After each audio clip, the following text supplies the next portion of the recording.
Here's something no one could do for well over a year. Get a good look inside the old Balich 5 and 10 building.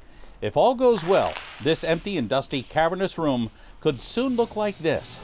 And now that the Zoning Board of Appeals gave potential owner Jim O'Rourke the green light to continue his quest to get a sit-down restaurant and bar right here in Arlington Heights, O'Rourke is raising a glass to his already named Heights Pub. Oh, it feels great. Feels great. The town hall has been great, very supportive, the community. It's just a good feeling right now. Last 24 hours have been pretty hectic. Glad it's over.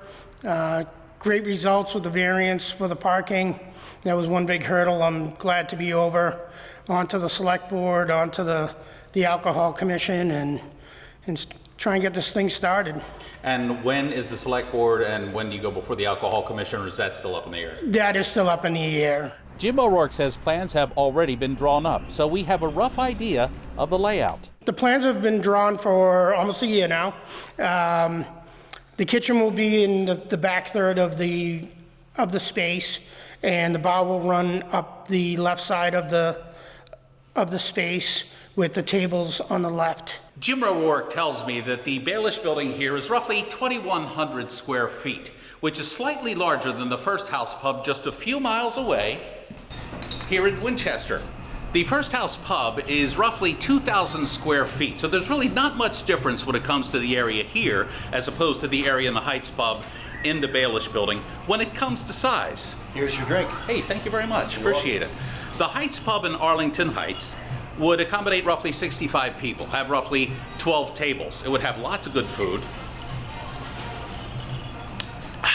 some really good drinks, and it would have a lot of good company. So if all goes well, Jim O'Rourke tells me that the Balich building won't take long to put in a restaurant at all, simply because, as you can see, it's a shell of a building. So he's just got to move everything in here and build up, quite obviously. He has to apply for a building permit, and once he gets the building permit, he says it'll take roughly a half a year to get the bar going and the restaurant in here and the business open. And as a finishing touch, the Heights Pub will pay homage to the former hometown occupant here. So yeah, it's kind of surreal. We plan on trying to use like the Balich sign, try and keep the history here.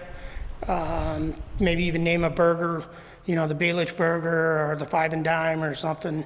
Try and create some of the history that was in this building. And when one passerby saw the doors open to this revered building, she was hoping drinks would already be on the house. We are totally thrilled, and I think a lot of people feel like, yay, pub, it's going to be great that this is going to finally happen, such patience of the people trying to put it together, and everyone I've talked to has been thrilled. To have a pub in the neighborhood, imagine that. Being from Arlington Heights and opening up a restaurant in your hometown, I think is every chef's dream. For ACMi News, I'm Jeff Barnes.